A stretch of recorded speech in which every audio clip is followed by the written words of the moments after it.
All right, welcome back. Welcome back. Everyone, please sign into the attendance with the app. Yes, I will not remind you, just you'll know to do that when you get in. Question before we get started. You had a question over there. I'm glad to hear it. Question before we get started.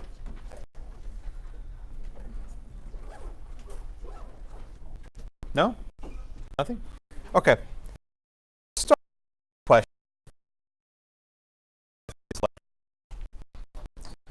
Okay, see if I can do this right the first time. Okay. Straightforward question, true or false?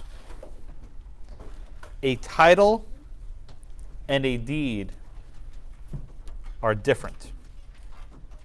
True or false? A title and a deed are different.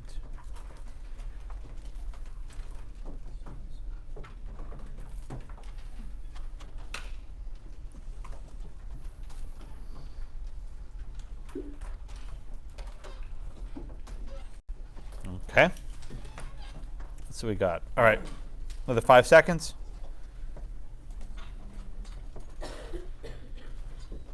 All right.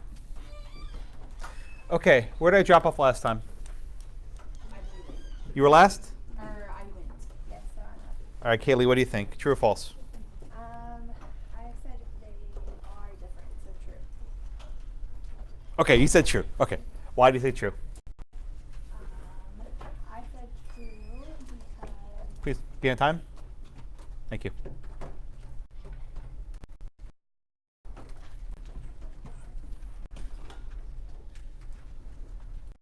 So title and deed because of the methods of receiving them, like how you acquire a title and how you acquire a deed. Well, what's a title?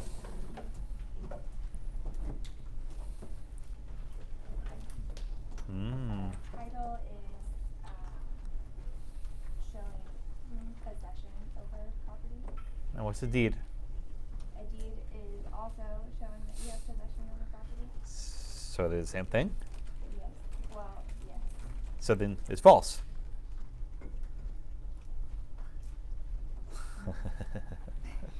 All right, let's see what we got. Okay. A is the correct. Please be here on time. Please be here on time. Okay. Okay.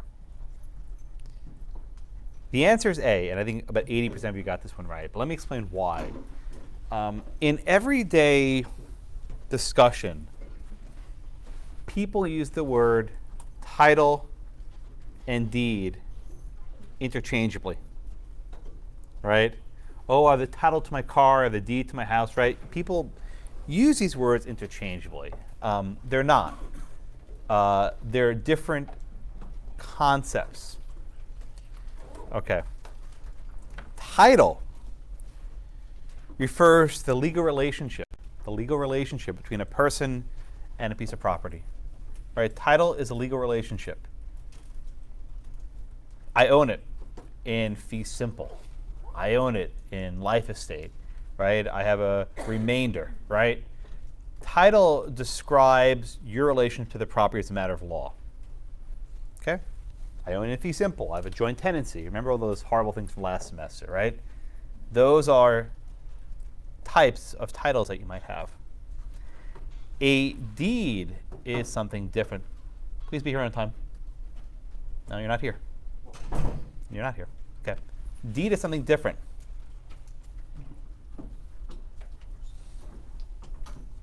A deed is the legal instrument by which title is transferred. It's a document. Think of the Statute of Frauds. It's a writing of some sort. Okay? A deed is a legal instrument by which a person acquires title. If you noticed in the sample contract I asked you to read, in some places it talks about the title, and some places it talks about the deed, right? They're referring to different things. And I encourage you, in your own mind, to keep these terms separate. I think it'll make this topic a heck of a lot easier. If you confuse the title and the deed, you're going to be in trouble. because they're not the same thing. Okay. Questions on this so far? All right, but most of you got that right, which is good.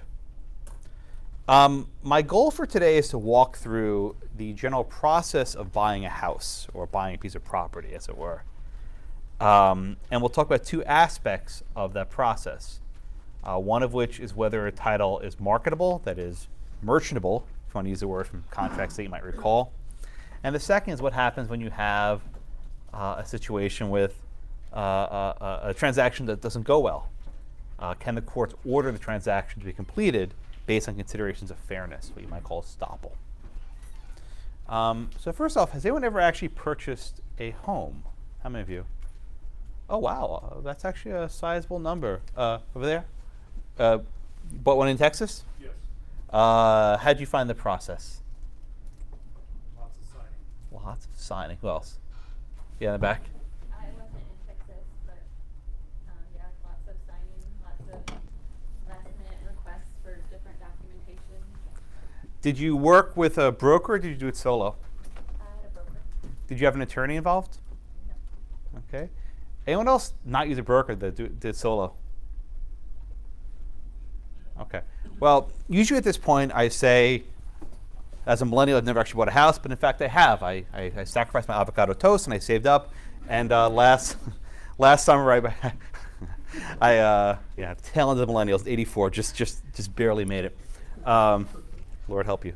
But last summer I purchased a house for the first time, and so now I can actually speak from experience. It's a lot of work. There's a lot of steps involved. It makes renting look like a piece of cake. But I want to try to explain this to you as simply and as carefully as I can. The first step, if you want to buy a house, should be obvious. Can you afford it? This might sound like an easy question, but it's not, right? When you want to rent an apartment, you say, well, what's my income over the next year? Will I be able to afford this monthly rent, and how much for security deposit, maybe 1 month rent? It's a fairly short-term consideration. When you're buying a house, it's not. In almost all cases, you'll be looking at a mortgage of upwards of 30 years. They have 20, sometimes more or less, but usually it's a 30-year mortgage. And you have to consider things like, well, will my property become more valuable or less valuable? If you buy a house that will increase in value, then maybe it's a good investment. If you buy a house in a declining neighborhood, then maybe you'll be in a tough spot where you owe more than your house is worth. So there are a lot of very tough factors to think about in what price are you willing to pay. And then let's say you say, I want to buy a house for X thousand dollars. You need to get a bank to agree. You have to go to a financial institution and say, hey, here's my income, here's my earning potential. I want to qualify. How much will you qualify me for? And they'll give you a little letter to tell you how much you qualify for, right? You should do that before you even look at houses, because that will give you a realistic estimate of what you can spend, right? It's a very big problem when you try to put down a deposit on a home and it turns out that you can't afford it, and that's really bad for everyone involved. The second step should be fairly obvious. You have to look for properties you like. There are so many ways of doing it. You can have a broker. You can look online. You have sites like Zillow and other sources which let you search for a large number of houses. There are so many houses, it's impossible to try and narrow them down and compare them. It's actually almost maddening. The third process is what we'll largely talk about today, which is actually the a buying process. Generally, the buyer puts down an offer. The seller may accept it or may reject it. There's often negotiation involved, right? It says, well, I'll pay this, and then you maybe meet somewhere in the middle. But property is somewhat unique in that it involves what's called an executory contract. An executory contract, which I think you may have studied in contracts. An executory contract is unique in that it's not executed right away. Right? It's not, I give you $1, you give me a widget. That's not how it works. It's, we sign a contract today that will complete at some point in the future, and we do stuff in between, right? And that's what's called the closing process. The buyer has to do some stuff, and the seller has to do some stuff. And only after all that stuff is done, which we'll talk about, is this deal consummated. And at that point, you have closing in which you transfer the deeds. Sometimes in some states, like New York, you have to actually transfer the deeds in person, where buyer and seller are in the same room and they hand it to each other. Most states don't require that. In Texas, you don't have to do it in person. You can do it third party. Frankly, it's not good to be there in person. There's so much paperwork you have to sign. You don't really like that person. You know who they are. You just do it by yourself. It's a lot easier. OK, and then eventually you transfer the deeds, you get the keys, and you're done. OK? Any questions on the general abstract of how it works? If you ever do buy a home, I'd encourage you to use a broker for your first go-around. I did. I don't know if I would need it again the second time, but it made the first one a heck of a lot easier. And it's funny when you're filling out the occupation. What do you do? Property professor. You know, why do you need me? But you know, they know more stuff than you ever will. Anyone actually a real estate agent? Have a license by chance? Okay, I've had a couple in the past about that. Okay, but I encourage you to use a real estate broker. If you haven't actually gotten a mortgage before, they have various people who help you find mortgages. It's not necessary, but it saves you some work with the digging. You have to call 20 different banks and get different rates, but it's up to you. OK. Any questions so far? I want to walk through the sample mortgage contract. It begins on page 544. I'm sorry, 554. Thank you so much for the correction. 554 in your book.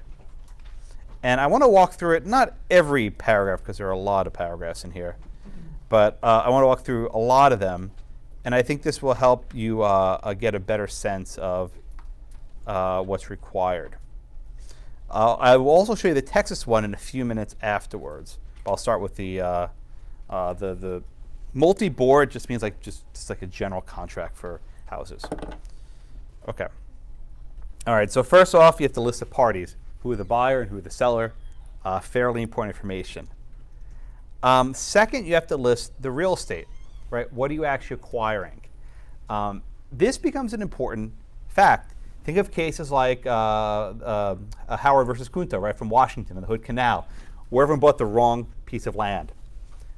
Generally, when you buy property, you have to obtain a survey, right? Usually the seller gives the survey. Makes sense. The seller buys one survey and can hand it to all the different prospective buyers. It makes more sense that way. The survey is certified by a surveyor who says, I determined that the property is from this line to this line, everything matches up. That's important. If you don't have a survey, you might be buying the wrong piece of property, in which case you're out of luck. OK, that's paragraph number 2. Paragraph number 3, what's a fixture?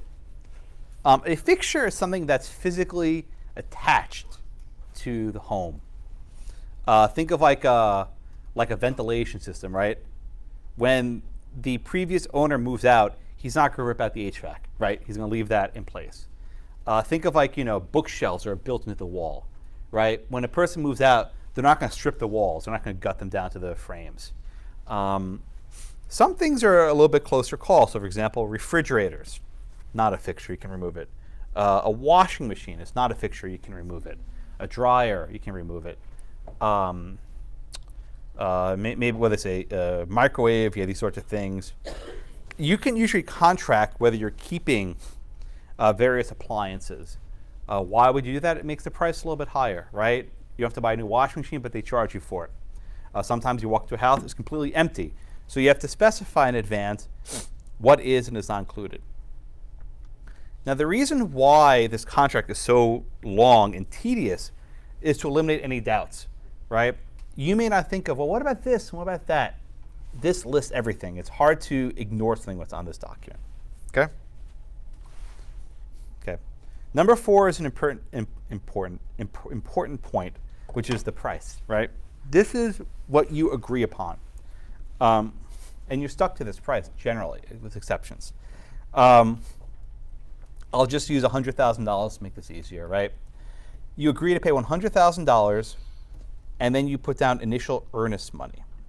The phrase earnest money just means down payment, right? Right? It's like basically just like a deposit, if you will, right? To keep the option open, right?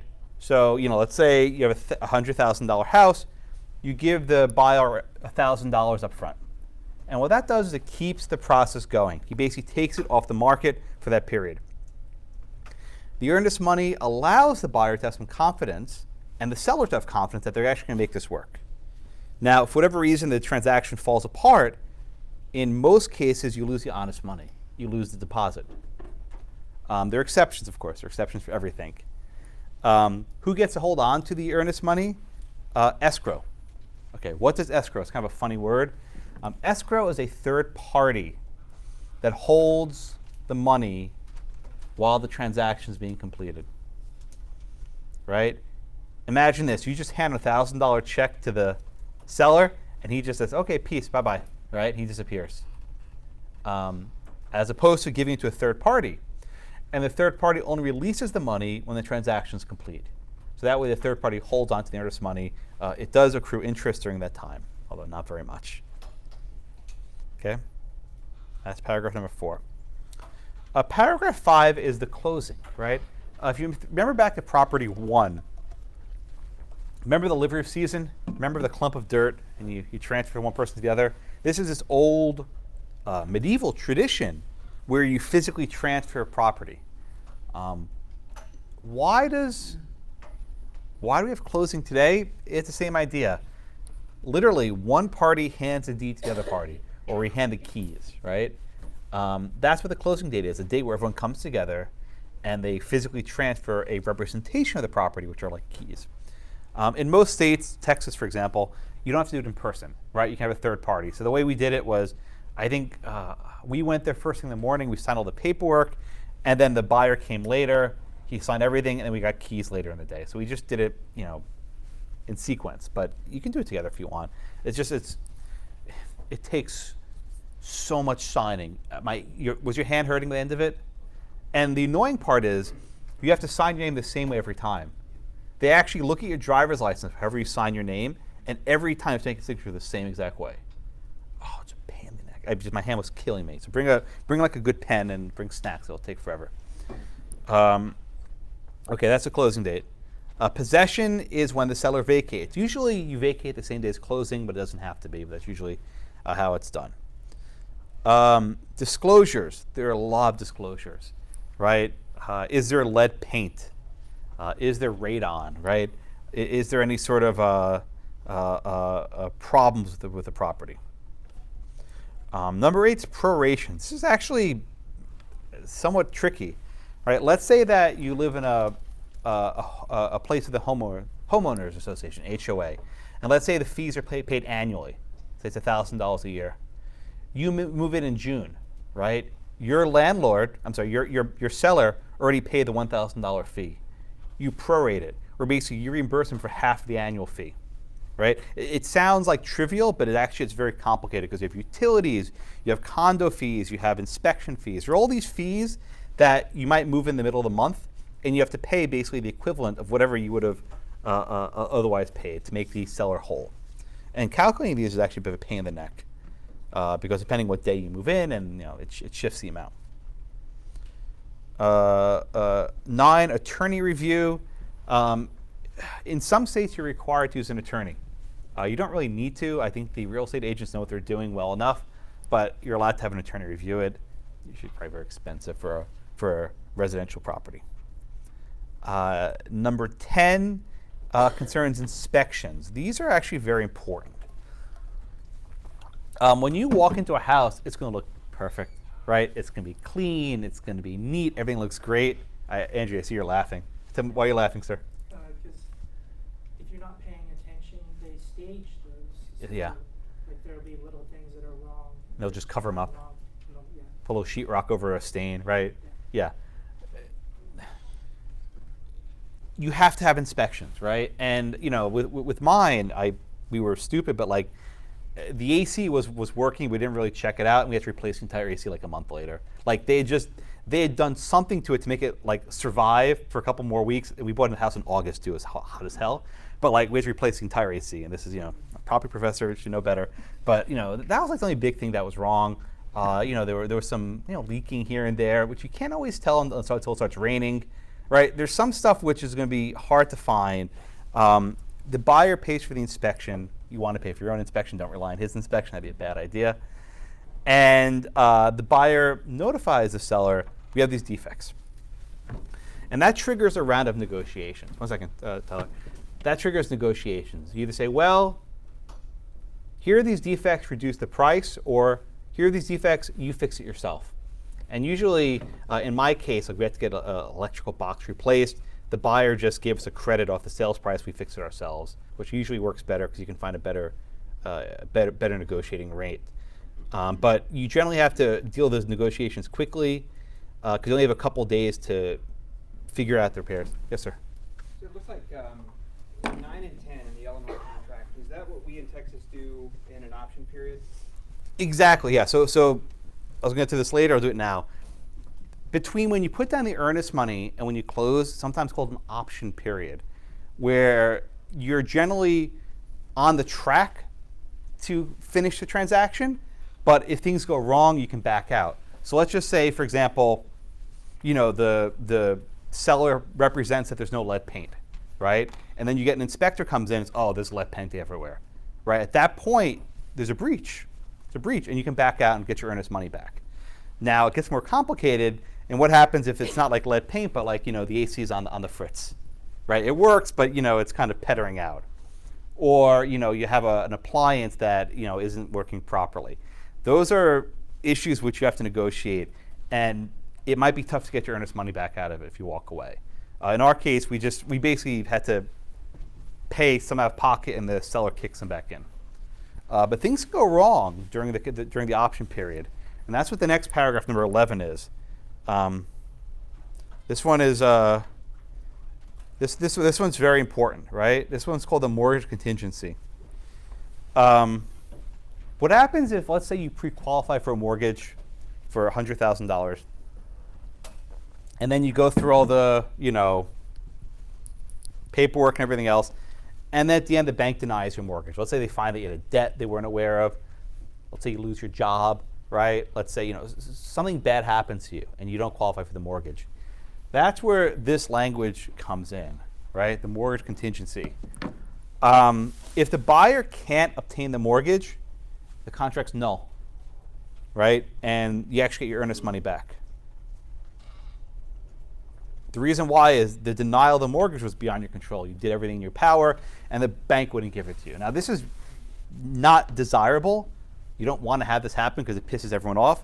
But look, it happens occasionally. Something happens to your finances that you can't qualify. But the contingency means if something bad happens. Come with me. All right, let's go down to the next one. Number 12, homeowners insurance is important. You may have renter's insurance. I think most rental units require some form of renter's insurance. Homeowners insurance operates in the same way. It's generally what's called an umbrella policy. You can buy them in different regards, which says basically anything that happens to the house is covered. If someone's injured there, if there's a storm, a tree falls through the window and cracks it, if someone robs it, these policies cover everything. They're not that expensive. I was actually surprised how inexpensive it is. In fact, if you lump together your home and your auto, you actually get some discounts. I'm not selling anything, but I went through this so I can give you some advice. It saved 15-minute phone. No, it's not Geico, but it's another one. But you actually can save some. The next one is 13 is flood insurance. This is actually important. I taught this class, Property 2, in the summer of 2017, the same room. I remember I had 2 classes and Harvey hit. Basically this semester I had 2 classes and the entire semester just was a blur. I finally taught Property in this exact same room. You remember the room? It's weird. I was in this room. And a lot of people in Houston did not have flood insurance because they did not live in floodplains. And as we learned, even if you don't live in a floodplain, depending which way the reservoirs were released, you are now underwater. And there's still communities today that are destroyed, that do not exist. It's hard to tell people outside of Houston, give you 2 blocks in the bayou and you're fine, and then you're 1 block and your entire block is gone. It's a really specific thing. Flood insurance is actually backed by FEMA, our friends from the federal government. The reason why is that flood insurance is a completely irrational policy. Only some people need it. And only people who need it will have to have a lot of money paid out. So the government backs the policies. It's not expensive. It's a few $100 a year. I would strongly encourage you to get it. It's not a lot, but if something like Harvey happens again, then you don't want to be stuck without flood insurance. It's not fun. One note, let's say there's a storm and you have a hole in your roof and water comes through the ceiling, right? That's your home insurance, right? That's a homeowner's insurance. But when water comes up from the ground into the floor, that's flood insurance. They're different things. So depending where the water comes in, from the ceiling through the roof or up through the ground, it's one or the other. Yeah. What about like burst pipes? That'd be homeowner's insurance. No, but that's from a pipe. Flood insurance is when water comes up from the ground, like through your door frame. Think of that. Okay. Like we had students who, their cars were washed away. They couldn't come to class for a semester. We had students who their books washed away. One student, her laptop got washed away it was on the first floor. She couldn't get it in time. So we had it was 2017. That was a rough year for the school. Very rough. Yeah. I was going to ask, so why, like a lot of people from the Harvey flood, the FEMA didn't pay out on their claims, so they got reverse condemnation claims, or at least that neighborhood does, where they had to dig that trench around it and essentially flood it outright. So how can they recover if they had flood insurance? Because a lot of them did, but the companies aren't paying it. The FEMA issues are complicated. Let me give you an example why. We have these two huge reservoirs. They're the Barker and the Addicks reservoirs in Houston, right? These are these things that prevent water from rushing out. During Harvey, the U.S. government, the Army Corps of Engineers, made a decision. They decided that they would deliberately flood certain neighborhoods in West Houston. And the rationale was this, which is not insane. If they didn't release some water from the reservoir might break. Had those reservoirs broken? Had they broken, a lot of people would have died, because that entire massive thing of water would have rushed downtown and basically just wiped everyone out. So they made a decision, where they said, okay, we'll flood these small neighborhoods to save the greater good. And we can argue forever if that's the right decision. Would they in fact have actually broke? We don't know. But that's the decision they make. So a lot of the neighborhoods that were flooded in West Houston were not in a floodplain. And in fact, their insurance policies would not have even covered it because they weren't in the floodplain. That's why it's such a unique incidence. There's litigation now going through the courts of whether the government should pay damages for deliberately flooding those neighborhoods in West Houston. That might be what you're referring to, not exactly, but that's a general sketch of what you're talking about. Oh yeah, Andrea? Just the likelihood that it happened is actually pretty real. About 2 years either in front of or behind the Harvey flood, so maybe 2 years was done. Outside of Bastrop, Texas, there was another reservoir holding back at Artificial Lake. It broke because of all the water that they let in to keep Austin from flooding, and it completely wiped out several neighborhoods that were outside of Bastrop. Oh, is that where you're from? No. Okay. Well, all I know about is Bastrop. There's a Buc-ee's there on the way to Austin. That's all I know. And we had Jade Helm there as well. Remember that? No? Good. If you don't remember, it's good. What was that? If you're looking, whenever you're driving toward Austin from Houston, if you look to your left, where it's really like there's a big dip on one side, and you're in the trees around Bastrop, that used to be a neighborhood called Haitian Village. Oh, I remember billboards for that. That was a funny name, middle of Texas. Yeah, well, it's gone now. Were there deaths from the flooding? I don't know, but it was, But was not very populated, right? No. Okay. But the issue in Houston, had those dams burst is better than broken. Had they burst, there would have been massive fatalities. And it's a very tough property issue, because it's like, do you ruin a couple hundred houses to save thousands? And that's like one of these moral questions which I don't feel competent to opine on. If you pay for it, right? That's the issue, is that they're trying to fight paying for those. Right, and so we'll do the takings clause the last quarter of the semester. And there are some, I'll give you an example, right? Let's say that there are 3 townhouses, right? And the first one's on fire. And they want to save the third one. Can they tear down the second townhouse? I know that's the case, right? And you have to pay damages.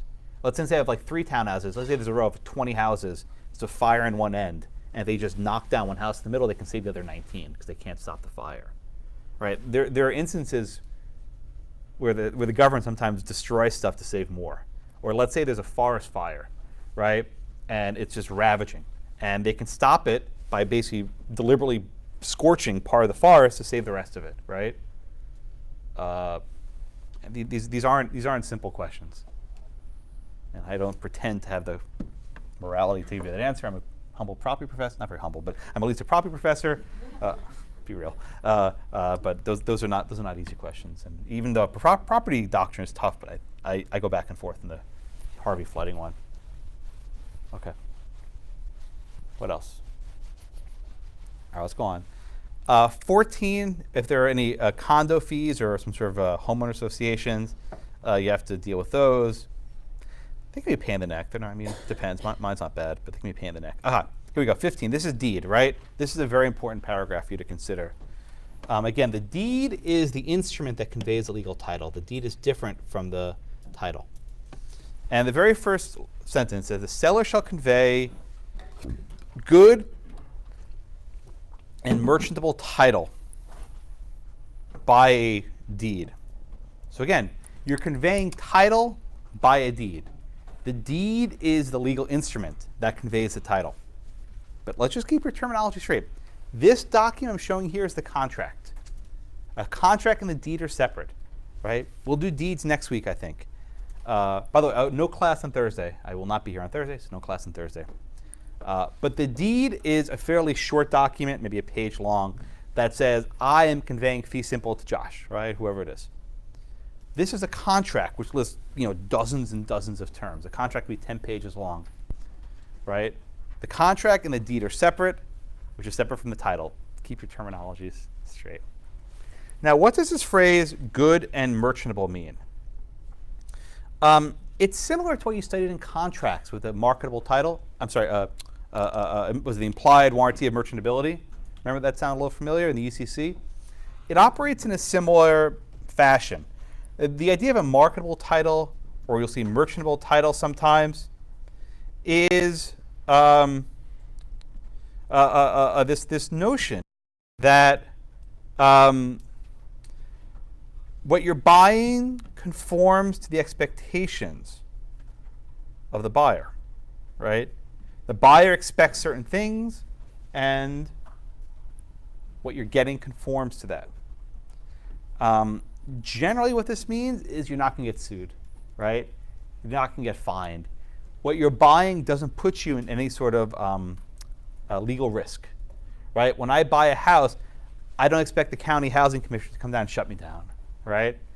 When I buy a house, I don't expect the neighbor to come and sue me for, intruding on his property by 6 inches with a staircase or something, right?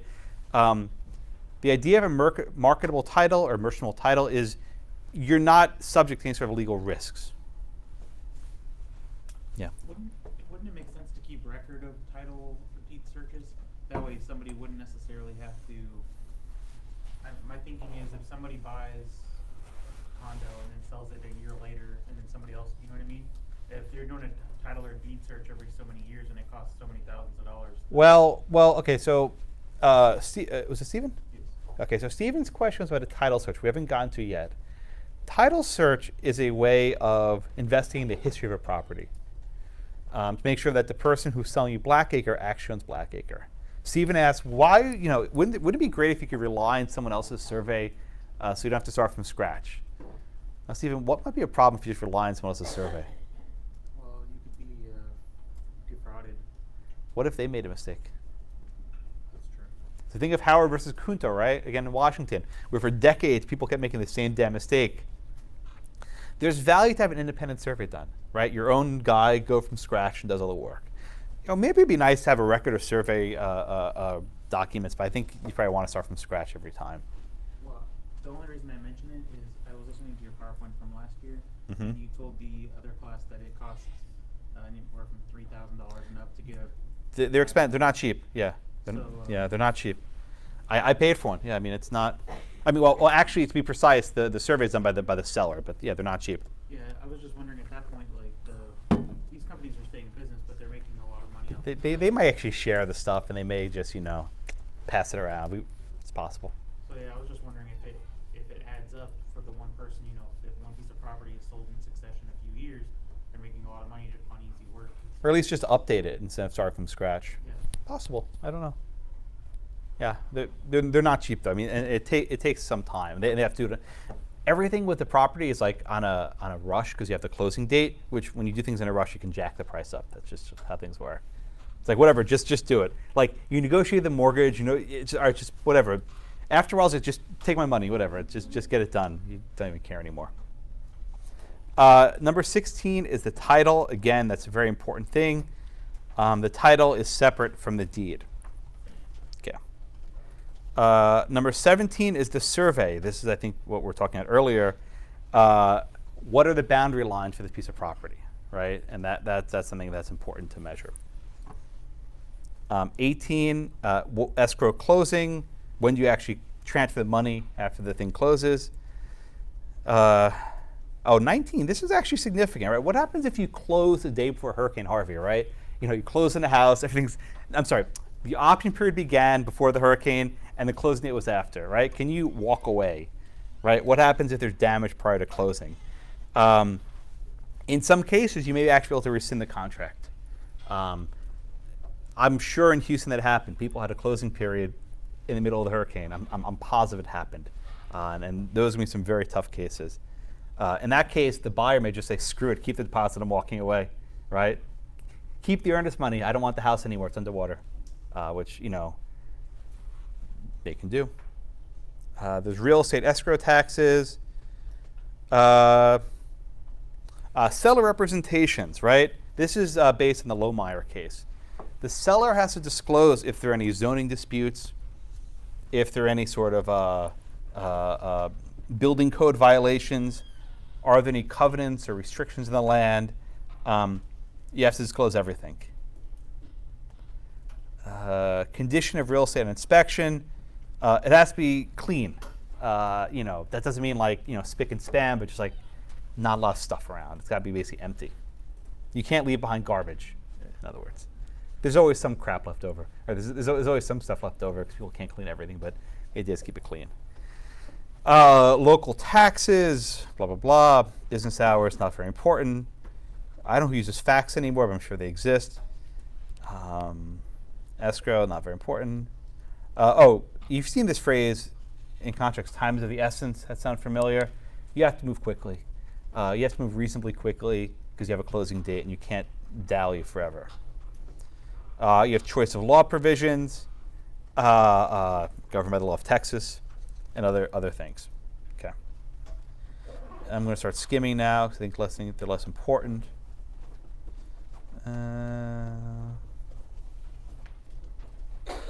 Yeah. While you're scrolling, if it says time is of the essence and you can prove that they did something that was unreasonable, is that a breach of contract? It could be. It could be. If the other side let's say the other side gets cold feet, starts dragging their feet, and then you get screwed, you can actually seek rescission of the contract. Okay. Interest. Oh, God. This thing goes on forever. I think I'm done reading. Termites is actually very important, right? Because that's something that can destroy the house. One of my colleagues at the school, he actually had termites in his house after 20 years, and the house was destroyed.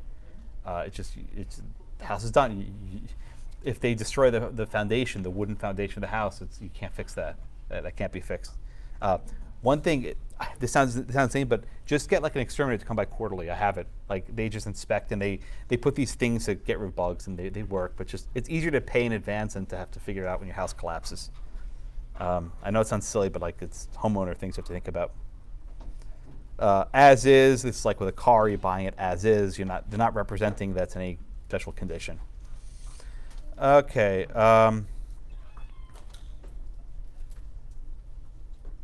Blah blah blah. Okay, I think I'm done. All right. Any questions now? I'll show you the Texas one in a bit, but I want to get the official one down. Any questions? Yes, sir. In an adverse possession case, is the possessor entitled to a marketable title, and who bears that responsibility of Wait, say one more time. So someone's squatting on the land. Correct. Okay, and then what happens? So Mr. Robinson, let's Yeah. say he had passed the statute of limitations and satisfied the requirements for adverse possession. For Uh-huh. him to get the instrument, a deed, for him to have the title and a representation, there's no contract. Who ensures that he gets a marketable title? And is he entitled to Oh, one? I see what you're saying. So if you acquire land through adverse possession, how do you get a deed, right? Correct. So Robinson would have to go to court and seek quiet title, and the court would basically order the prior owner to convey a deed to Robinson. That would be the formal mechanism, right? Someone has to own property at any given point, and as a result of the quiet title action, the court would then order the conveyance of the title to Robinson. Understood. So that way, if there was ever a chain of title dispute, you would see that, Bank of America owned it till 2012, and Mr. Robinson gained it in 2013. And Through it's marketable, it's merchantable at that point. Yes, he has in Free fee credit. simple. Got it. He has in fee simple, free and clear. Yeah. I was asking if it was foreclosed, does that mean that the bank or the government would sign off on some sort of contract? Well, if there's a foreclosure sale, the government has to put up for an auction, and whoever buys it, they convey the deed to that person. Well, I just meant in his Yeah. example. Someone has to have it and give it to someone else. So in that case, it would be Bank of America, whoever it was, would convey it to Robinson. Okay. This is the Texas real estate contract. I signed this one not even a year ago. TREC to this TRC is a Texas Real Estate Commission. I put a link to their website in the on the syllabus. They have lots of different types of forms. I just picked the one family residential because it's the easiest and most common. It's very similar to the one in your book, but I want to show you one thing at the end, if I may. This is on page 9 if you're following along at home. Okay, so this is what's called broker information. And it has 2 columns, right? Represents buyer as buyer's agent or seller as listing broker subagent. Represents seller and buyer as intermediary or seller owning a seller. What the hell's going on here? This is one thing which most lawsuits and most people don't realize. When you go to a real estate agent and you say, I'm looking to buy a house and I want to spend $100,000, I'm looking in this neighborhood and I want a 3-bedroom house with a pool, right? In almost every case, that broker doesn't actually work for you. You'll think he does, and he'll act like he does, but he doesn't. His fiduciary duty is owed not to you, the buyer, but to you, to the seller. Okay? And this is a weird aspect of real estate law. The listing broker is a person who actually works for the seller. He puts a property on the market. A selling broker will bring buyer to the seller. I'm sorry. The selling broker brings buyer to the buyer. Damn it, I said it wrong. The selling broker brings the buyer to the seller. There it is, I said it right. They split fees, right? So let's just say that the fee is $10,000. Maybe the selling broker gets 5 and the listing broker gets 5, whatever it happens to be. They split in half. What does that mean? The buyer does not have a friend, right? The agent working for the buyer is actually loyal to the seller. If you tell your broker something in confidence, there's no requirement he keeps that secret. I think the book says like 75% of buyers don't realize this, and I knew this, but people don't know this. It was funny. I mean, I knew this, and like he's like, "Oh, come on, Josh, just you can trust me." I'm like, "No, I can't." Like, no, he's a nice guy, right? He's a really nice guy. I'd worked with him again. I think he was very respectful, he honored our request. But like, I know how this stuff works, and I'm like, okay, that's fine. But you don't tell him the actual price. you're basically negotiating against yourself when you tell him that price. Because if you say your floor is 100, won't go, that's what you want to spend, he'll tell that to the other guy, and then they can negotiate. So, brokers are useful, but just be cognizant. In Texas, you can have what's called a buyer's agent. See this checkbox right here, buyer's agent? That's someone who actually works for you, and he does not have a fiduciary relationship with the seller. They're rare, and they're not well liked. I had a student a couple years ago. He sat right over there. It's funny. I remember people sit. It's the damnedest thing. He sat right over there. He actually went to Rice. This guy was a football player. He was like 6'8". He was huge. I think he was like tight end. But he's now a lawyer in town. He does very well. But he was an agent, and he was a buyer broker, and the sellers hated them. Why? Because they wouldn't split fees with them. They would get their own fee, right? The buyer brokers reduce the fees that the sellers get because the sellers can't set their own rates, so they don't like them very much. So they exist. I knew this. I didn't bother looking for him because I think it didn't really matter. I knew more or less what I wanted. Didn't really need his help, but it made my life a little bit easier just to go with him. But you can use this in Texas, and you're required to represent. Who are you representing? The buyer, or are you a sub-agent for the listing broker? It says it right there in the form. Let me zoom in so you can see it a little bit easier. Do you represent the buyer? Check. Or represent the seller as a sub-agent. And then that way, at least in Texas, you can clearly identify who's who. Okay. Any questions on that?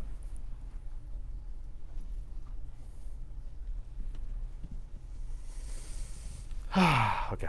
Way too much lecturing for me. I think that's almost a lecture all semester. Okay. Okay, back to people. All right. Our next topic is something you cited in contracts and probably brings sweats to your mind, which is the Statute of Frauds. I assure you, the Statute of Frauds is a lot simpler here than it was in your contracts class. I can guarantee that. Why? All we need is a writing. I don't really care what it says, right? You have to have a writing. And what does that writing include? Signature from the buyer and a signature from the seller, right? You need to have signed documents by the parties who are bound, by the buyer and the seller. All right? That's all you need to know about the Statute of Frauds here. Everything else, 2207, I don't care, right? Battle the forms. It has to be signed by the parties to be bound. Okay? Now, what you do need to know is that there are exceptions to the Statute of Frauds. And there are two main exceptions. Okay, I forgot. Where did I finish off? Oh my God, Trissa, have you been on deck for the last hour? I'm sorry. That's very mean, isn't it? I'm sorry. It's like you're just waiting death row, just waiting for your last meal, walking the Green Mile.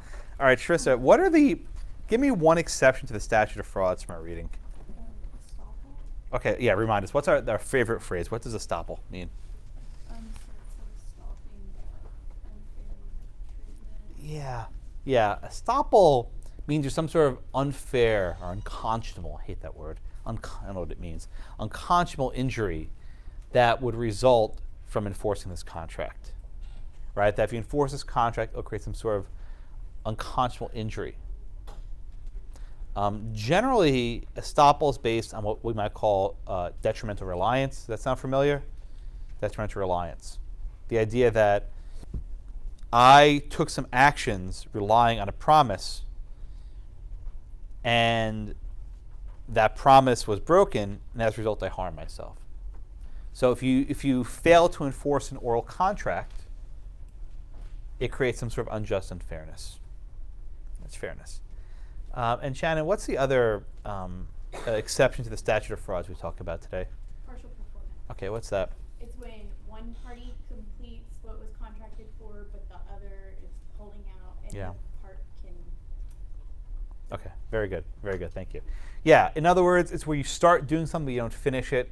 The courts will basically say, okay, even though there's no writing, we're required to be finished. Okay? Andrew, I think you're next. Yeah. Did you go last time? I can't remember which way I'm going. It doesn't matter. Okay. All right, Andrew, want to give me the facts in the first case, Hickey against Green? Sure. Ms. Green owned Lot S, and the Hickey wanted to purchase it from her, Mm-hmm. and they negotiated the price of $15,000, and he gave her a check for $500, which she never cashed. Okay. On the envelope, there was a quick writing saying that it was a deposit. Was it on the writing? Was it an envelope or was it on the check? It was on the, I thought it was on the envelope. It was on the back of the check. Okay. Okay. That's good. Okay. And one more thing, Andrew. Did the buyer and the seller have any discussion over what they were, how they were going to go at their businesses? Like, what was there any discussion between the two of them of what their plans were? That might be relevant here. Yeah, he was. I believe she was aware he was selling his house. Okay, and that's important. Okay, so here we have a situation, right, where Green owns this lot in Massachusetts. They have an oral agreement to sell the house for $15,000. Green accepts a $500 check with a little deposit. A little marking in the back saying subject to variance, right? But there's a writing of some sort. Hickey did not put a name on the pay line because they weren't sure if it was Green or the brother or whatever. Okay. Hickey also said he had an intention to build on the land and that he was selling his own house. In fact, he did. He sold it, and it sold like in 3 days or something stupid, right? It flew off the shelves, right? So then Hickey's like, okay, I sold my house. Here I am. And then Green says, never mind, I don't want to sell it to you. And she accepted a purchase price of $16,000. Hickey even said, hey, I'll give you $16,000. And Green's like, no, I don't want it. Okay. Now, this case was appealed up to the Massachusetts Supreme Judicial Court, which is their highest court in the Commonwealth. And it took like 2 years to get there. At this point, we don't actually know what the situation is, right? Do we really think that Hickey's been homeless for 2 years? Probably not. He probably bought another house. Does he actually want this house still? Maybe. Maybe not. Maybe it's just personal. Maybe he just really wants to screw Ms. Green. But the remedy sought was specific performance. And you'll know from contracts that courts do not like specific performance, especially in property, right? They don't like to force people to convey land. Okay? Now, Jessica, did this arrangement fall in the Statute of Frauds, this sort of transaction? Was it covered by the Statute of Frauds? They said that it wasn't. Okay, why not? Because there wasn't any, they didn't even have a price, like the minimum. Well, what about the check? The check said $15,000 for this for deposit. Why isn't the check enough to comply with the Statute of Frauds? It just didn't say what it was for. No. property, What's the requirement that I said you have to fit the Statute of So Frauds? you have to have at least you said, the signature for both Okay. 2 parties. Are there signatures of both parties here? Who do we have? Hickey. We don't have Green's signature. So this is not a writing that satisfies the Statute of Frauds. Had Green signed the check, I think we have a different case. Had she actually endorsed the check, I think this case would come out completely differently, because then she actually accepted it. But because she was a bit of a jerk, took the check and shoved it in a drawer somewhere, right? That's not enough. As a result, we have to consider one of the exceptions to the Statute of Frauds, which is basically this estoppel and partial performance. So Maria, what does the court hold here? That this was estoppel because it wasn't, he wasn't due to sell his house. Yes. Because of the contract. That's exactly right. Okay? That's exactly right. Oh yeah, is that, I can't see any tag. Hannah. So, to my understanding, I thought you were just supposed to have the contract of the party you're trying to enforce the contract against, or are we saying it's just different in dealings with real estate, in which you require both? I'm sorry, say a question one more time, please. To my understanding, the statute of frauds, you just require signature of the party in which you're trying to enforce the contract against. Here it's a parties who are bound, which is the buyer and the seller. That's how it works. Well, I'm talking about like the statute of frauds versus. I'm talking about property law. It's a little bit different. Well, that's what I was asking. The UCC doesn't govern the real property transactions, right? It's just a little bit different. Yeah, that's what I just wanted to verify. Yep. Very good. Okay. Yeah. Also, in this case, the party that they were seeking to bind was the party that didn't sign it. So it would Yes. matter either way. Yeah. Yeah. Yeah. But the rules for real property are different than the UCC. The UCC does not apply to real property. Lease is also a little bit different, so the rules are slightly different. Okay, but yes, I think Maria was exactly correct. There was no writing signed by the parties to be bound, but here there's a estoppel. Hickey sold his house in reliance on the promise, and therefore the courts will enforce that promise to avoid an unconscionably unfair injury. Yeah. Is there any code that does apply specifically to property? There is a restatement of property, although almost no state has adopted it in its entirety. It doesn't have much teeth. Most property law is judge-made. It's common law. We don't have a uniform property code. It just doesn't really exist like that. But the remedy is funky here, right? The court isn't even sure if Mr. Hickey still wants the damn house, right?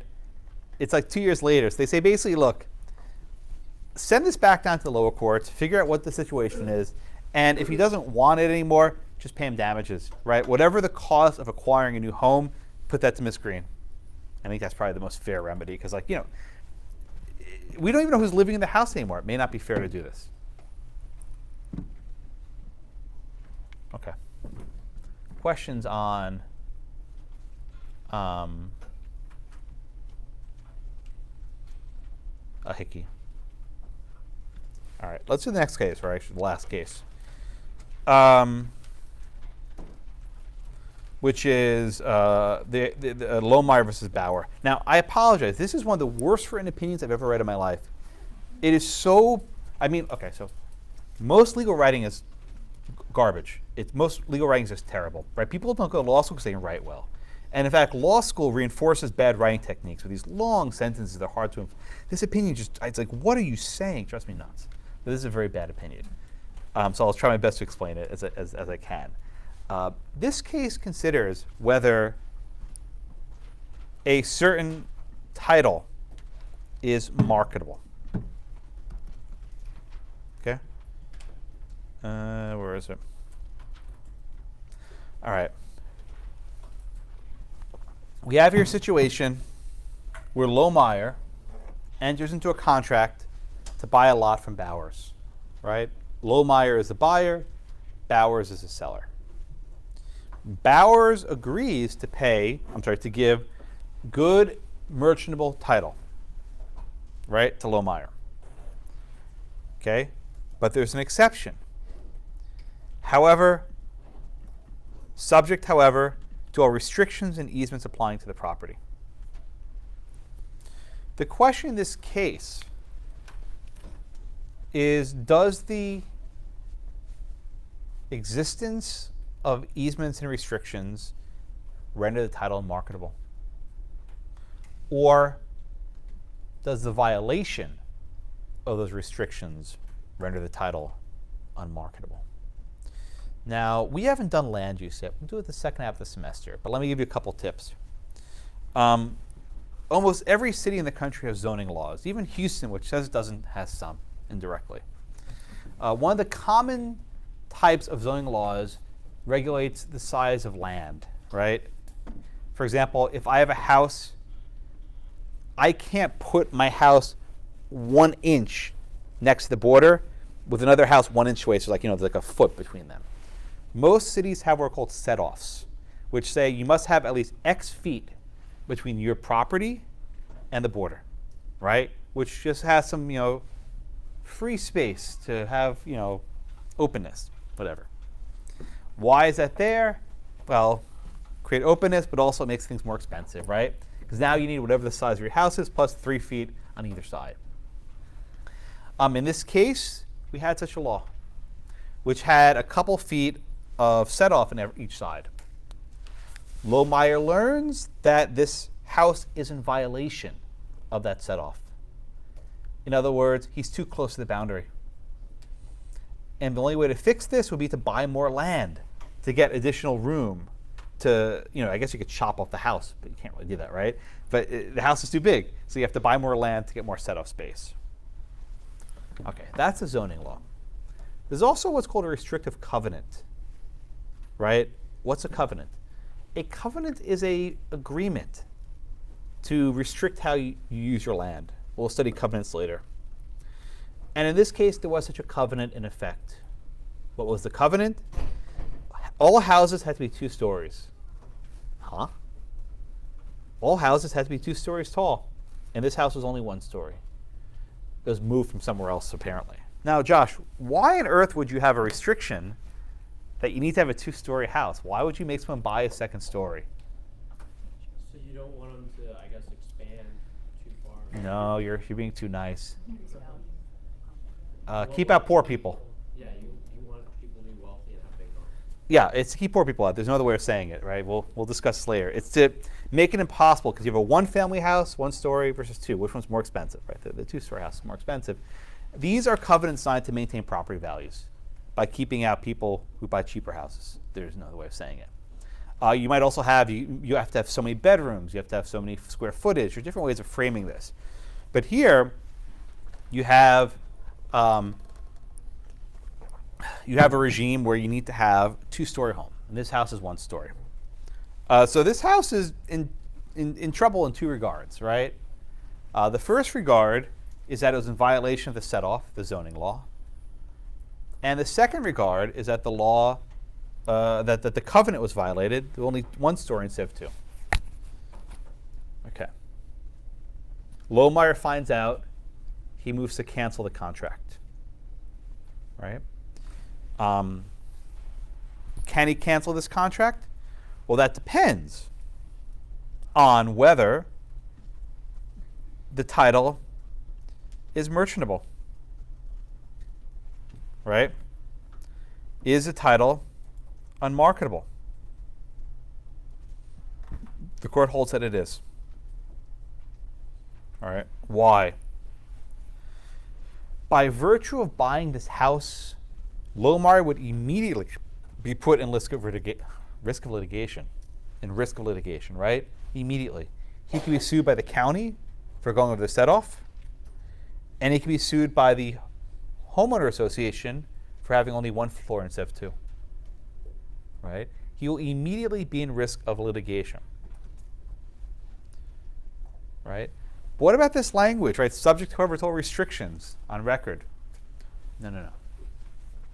All that means is a house can have restrictions on it, right? Every house has zoning restrictions, right? Almost every house has a covenant restricting it. That's fine, right? The existence of a zoning ordinance, the existence of a covenant does not render the title unmarketable. What renders a title unmarketable is the violation of that zoning ordinance, is the violation of that covenant. And the violations of those covenants and zoning ordinances make the title doubtful, exposes the party to the hazards of litigation. Okay? And this subject to all restrictions doesn't save it. Right? As a result, you can rescind the contract and then enter a judgment for Lohmeyer. But wait a minute, but didn't Bauer say, we'll give you some more land? No. When you contract to buy a piece of property, X, you're not buying X plus 1, right? There's some other additional thing you may not want. And when you change the terms of the survey, what you're actually acquiring, you kill the contract. So as a result, the title here was not marketable, was not merchantable. And the correct remedy was rescission of the contract, and then judgment was entered for Lohmeyer.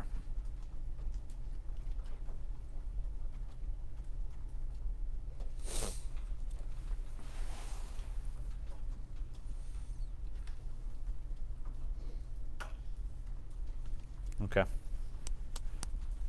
Questions?